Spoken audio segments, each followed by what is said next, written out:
జాతీయవాద జర్నలిజానికి అసలైన వేదిక నేషనలిస్ట్ హబ్ ని సబ్స్క్రైబ్ చేసుకోండి. నోటిఫికేషన్స్ కోసం బెల్ ఐకాన్ పై క్లిక్ చేయండి.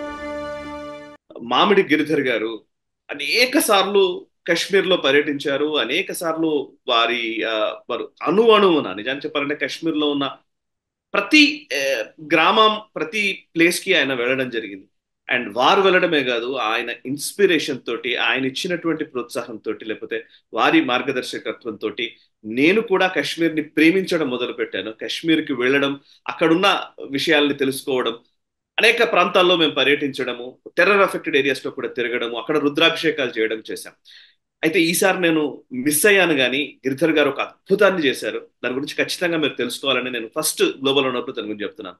ఎందుకంటే అదేంటంటే సుమారు 200 పైచిలుకు మంది, ఆల్మోస్ట్ 300 దాకా యాత్రికుల తోటి కశ్మీర్లోని చాలా ముఖ్యమైన ప్రసిద్ధ క్షేత్రాల్లో వారు అక్కడికి వెళ్ళి భగవంతుణ్ణి, అక్కడున్న శక్తిని అండ్ శివుణ్ణి దర్శించుకొని అండ్ అక్కడ రుద్రాభిషేకాలు చేసి, నేను గిరిధర్ గారు చాలా బార్డర్ ఏరియాస్ లో రుద్రాభిషేకాలు చేశాము. భారతదేశపు సైన్యానికి శక్తి సామర్థ్యాలు ఇవ్వాలని, అట్ ద సేమ్ టైం ఈ దేశపు ఎస్టాబ్లిష్మెంట్ ఈ కశ్మీర్ విషయంలో లేదా పాకిస్తాన్ ఆక్రమిత భూభాగాన్ని మళ్ళీ తీసుకునే విషయంలో వాళ్ళకి ఒక శక్తియుక్తులు రావాలనే సంకల్పంతో నిర్వహించినటువంటి రుద్రాభిషేకాలు తెలుసు. అది ఇప్పుడు 200-300 మంది ఈ రోజు ఈ యజ్ఞాల్లో అక్కడ నిర్వహించడం జరిగింది. దాని గురించి గిరిధర్ గారు పూర్తిగా ఎక్స్ప్లెయిన్ చేస్తారు.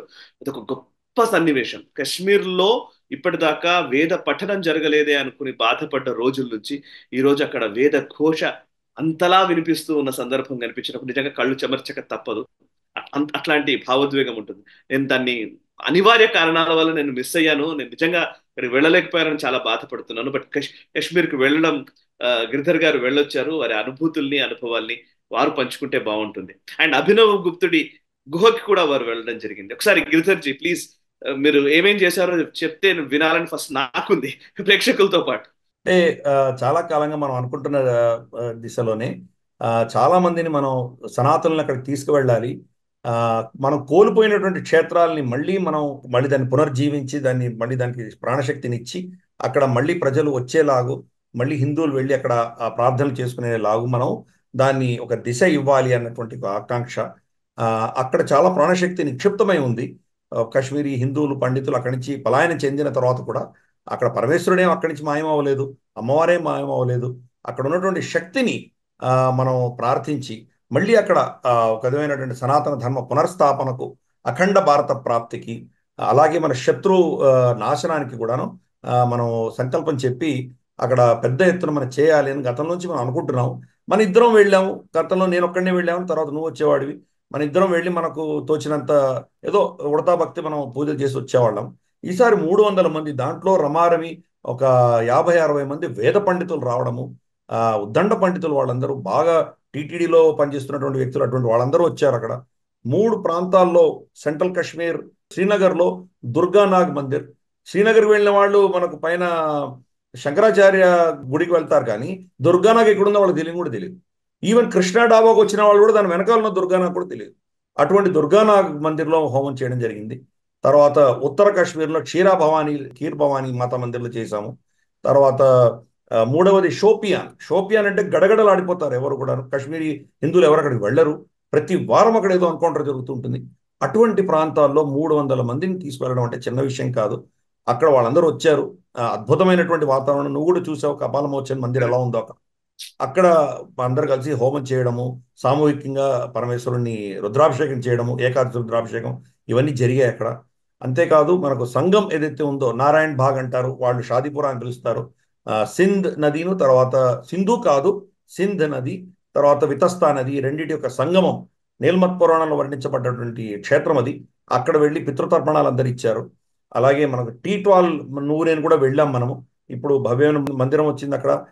విధుశేఖరేంద్ర భారతి గారు, మన చిన్నస్వామి గారు, రింగేరి పీఠాధిపతి, ఆయన అక్కడ ప్రాణప్రతిష్ఠ చేసిన విషయం మనకు తెలుసు. అక్కడ కూడా వీళ్ళందరూ వెళ్ళి దర్శనం చేసుకోవడం జరిగింది. కాబట్టి ఇది ఒక అక్కడ ఉన్నటువంటి క్షేత్రాలన్నింటినీ మళ్ళీ మనం ఒక విధమైన ఊపిరిచ్చి ప్రాణశక్తిని, అక్కడ ఉన్నటువంటి నివురుగప్పినటువంటి నిప్పు ఉన్నటువంటి ప్రాణశక్తిని మళ్ళీ బయటకు తీసుకురావాలన్న ప్రయత్నం ఒకటి చేశాము. వేదఘోష అక్కడ వినపడేసరికి పరమేశ్వరుడు, అమ్మవారు ప్రసన్నులు అవుతారు. దానివల్ల అక్కడ మంచి జరుగుతుంది, శాంతి వస్తుంది, ప్లస్ మనం అనుకున్నటువంటి ఇవన్నీ కూడా నెరవేరుతాయనే ఉద్దేశంతో అందరూ వెళ్ళడం జరిగింది. ఇది జగన్నాథ శాస్త్రి గారు అని చెప్పేసి ఆయన పరాశర ఆగమ వేద పాఠశాల అని ఒకటి నడిపిస్తున్నారు మల్కాజ్గిరిలో. ఆయన ఆధ్వర్యంలో మేము వెళ్ళడం జరిగింది. ఆయన దగ్గర ఆయన శిష్యులు కావచ్చు, ఆయన బృందంలో చాలా మంది ఉద్దండ పండితులు ఉన్నారు, మంచి ఆ, వేదజ్ఞులు ఉన్నారు. అందరం కలిసి ఆయన తీసుకువెళ్ళడం జరిగింది. సరే, దానికి బ్యాక్ బోన్ ఏదైతే ఉందో దానికి కావాల్సిన ఎక్కడికి వెళ్ళాలి, ఎందుకు వెళ్ళాలి, అక్కడ ఏంటి, ఆ సపోర్ట్ అంతా నేను ఇచ్చాను. కానీ ముఖ్యంగా ఆ వేద పాఠశాల ఆధ్వర్యంలో ఇదంతా జరిగింది. అది దీనిని చూసి ప్రేరణ తీసుకొని ఇంకా చాలా మంది ఆ క్షేత్రాలకు వెళ్ళి మళ్ళీ అక్కడ మనం కోల్పోయిన సనాతన ధర్మాన్ని మళ్ళీ వెనక్కి తీసుకొస్తారని మనం ఆకాంక్షించాలి. ఆ ప్రయత్నమే చిన్న ప్రయత్నం చేశాము, సాహసం చేశాము తప్పకుండా. ఆ, జమ్మూలో ఎస్పెషల్లీ అటాక్స్ జరుగుతున్న సమయంలో ఇది వెళ్ళడం అనేది చిన్న విషయం కరెక్ట్, కాదు. కరెక్ట్. చాలా రియాజ్ భయపడ్డారు కూడా. దానికి తోడుగా మనకు అడ్మినిస్ట్రేషన్ కూడా సహాయపడింది. మొత్తం 20 బస్సులు పెడుతుంటే మాది మొత్తం కాన్వాయ్ 20 బస్సులు. 20 బస్సులకు కూడాను వాళ్ళు సిఆర్పిఎఫ్ పోలీస్ అందరూ మనకు కాన్వాయ్ సెక్యూరిటీ ప్రొవైడ్ చేశారు. ఆ, యాత్రికులు కూడా అందరూ చాలా సంతోషించారు. ప్రైమ్ మినిస్టర్కి దక్కిన సెక్యూరిటీ మాకు కూడా వచ్చిందని చాలా సంతోషపడ్డారు వాళ్ళు.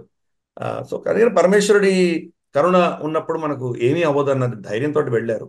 వాళ్ళందరికీ కూడాను కృతజ్ఞులం. వాళ్ళందరికీ కూడాను మనం శిరస్సు వచ్చి నమస్కరించవలసిందే. ఈ ప్రేరణ తీసుకొని మిగతా వాళ్ళు కూడా వెళ్ళాలని మనం అర్థిద్దాం.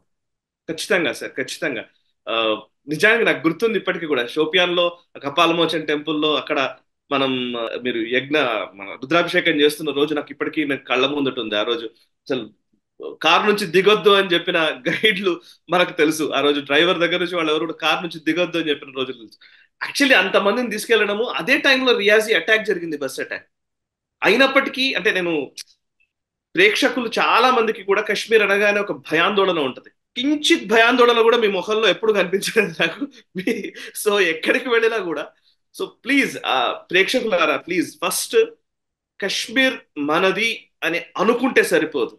మనం దాన్ని ఓన్ చేసుకోవాలి, ఆ ప్రాంతాన్ని ఓన్ చేసుకోవాలి, అక్కడ ఉన్న మనుషుల్ని ఓన్ చేసుకోవాలి. వీలైనంత వరకు అక్కడికి వెళ్ళి రావడం అనేది ఎక్కువగా చేస్తూ ఉండాలి. అప్పుడే అది మన భాగంగా నిలుస్తుంది. అండ్ అభినవ గుప్తుడి గుహలో కూడా రుద్రాభిషేకం చేశారు గిరిధర్ గారు. సార్, ఆ అభినవ్ గుప్తుడి గుహకు సంబంధించి జావేద్ బేగ్ దాన్ని ఆ, పునరుద్ధరించారు అని చెప్పేసి అంటున్నారు. ఒకసారి చెప్తారా సార్ ఆ డీటెయిల్స్ ఏంటి, అక్కడ ఎలా ఉంది పరిస్థితి? అభినవగుప్తుడు తపస్సు చేసుకున్నటువంటి గుహ బీర్వా అన్నటువంటి డిస్ట్రిక్ట్ లో ఉన్నది. ఇది సెంట్రల్ కాశ్మీర్ లో ఉంటుంది. శ్రీనగర్కి చాలా దగ్గరగా ఉంటుంది, ఆల్మోస్ట్ 25 కిలోమీటర్ల దూరం. గుల్మర్గ్కి వెళ్లే దారి నుంచి కొంత డైవర్షన్ అది. ఆ, అక్కడ గుహలో ఆయన తపస్సు చేసుకున్నారని వాళ్ళందరూ విశ్వసిస్తారు. ఆ బీర్వా అన్న ఊరి పేరే భైరవ, కాలభైరవుడి నుంచి వచ్చింది అని చెప్పేసి ఆ, అది ప్రసిద్ధి. జావేద్ బేగ్ వచ్చేసి మేమందరం ఆయన సంతతి వాళ్ళమే అని చెప్పేసి నమ్మేటువంటి వ్యక్తి. నువ్వు ఆల్రెడీ ఇంటర్వ్యూ కూడా చేసావు, ఐ థింక్ అవును, నేషనల్ స్టాఫ్. మనం అతని ఇంటర్వ్యూ కూడా మనం హోస్ట్ చేసాము.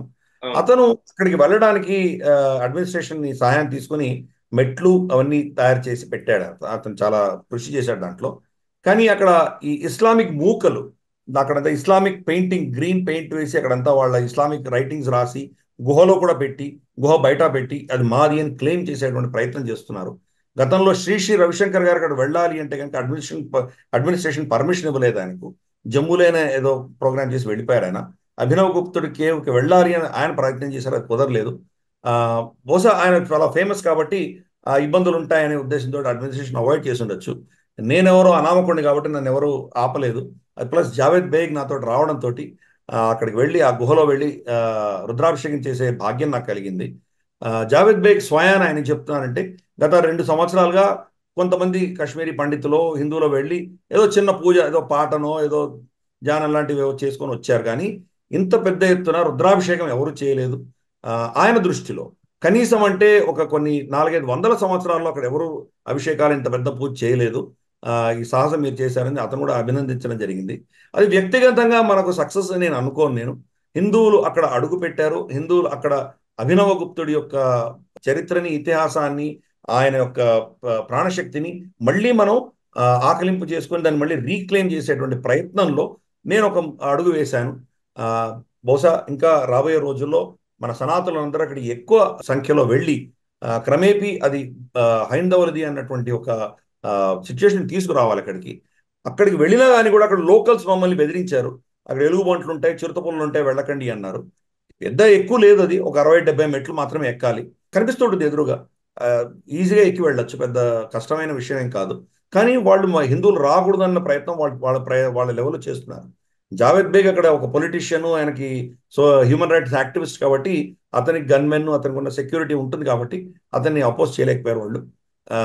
ఈసారి కనుక మన దగ్గర నుంచి ఎవరన్నా వెళ్ళదలుచుకుంటే తప్పకుండా జావేద్ బేగ్ వాళ్ళందరికీ కూడా సహాయం చేసి అక్కడ తీసుకువెళ్ళేటువంటి ప్రయత్నం ఆయన చేస్తారు. కాబట్టి దయచేసి ఆ వీడియో ఏదో నా వ్యక్తిగతమైన ప్రొజెక్షన్ కాదు, నేనేదో అచీవ్ చేశానని చెప్పడం కాదు. ఆల్రెడీ మనకు నేషనల్ స్టబ్లో అది షార్ట్స్ రూపేణ అది పెట్టడం జరిగింది. అది బహుశా రాబోయే కొన్ని రోజుల్లో ఈ యాత్ర గురించి, అభినవ్ తోటి గురించి సపరేట్గా వీడియోస్ కూడా చేస్తాము. అందరూ కూడా తప్పకుండా అక్కడికి వెళ్ళవలసిన బాధ్యత ఉన్నది మనకు. మనం వెళ్తే మనం క్లెయిమ్ చేయగలం, లేకపోతే చదలు పట్టిన దేశం అవుతుంది అది. కాబట్టి బాధ్యత అందరి మీద ఉన్నది. నేనేదో చిన్న ప్రయత్నం చేశాను, నా ప్రయత్నం వల్ల ఎవరన్నా కొంతమంది ప్రేరణ పొంది అక్కడ కనుక వెళ్ళగలిగితే మనం ఏదో దానివల్ల మనం చేసినటువంటి కొంత ప్రయత్నానికి ఫలితం లభించిందని మనం అనుకోవచ్చు. Right sir. నిజంగా నేను మిస్ అయిపోయాను సార్. నిజంగా నాకు చాలా ఇదిగా ఉంది ఒక రకంగా చెప్పాలంటే. బట్ ఎస్, ఇంకో సందర్భంలో వెళ్లే ప్రయత్నం చేద్దాం ఆ మహాకారుడి ఆశీర్వాదంతో. ఈ వీడియో మీకు నచ్చినట్టయితే లైక్ చేయండి, 10 మందికి షేర్ చేయండి. అలాగే కామెంట్ల రూపంలో మీ అభిప్రాయాలను మాతో పంచుకోండి. Nationalist hub group of channels ను సబ్స్క్రైబ్ చేసుకుని తెలుగునాట జాతీయవాద జర్నలిజాన్ని ప్రోత్సహించండి. ఈ వీడియో కింద ఉన్న బెల్ ఐకాన్ పై క్లిక్ చేయడం మర్చిపోవద్దు.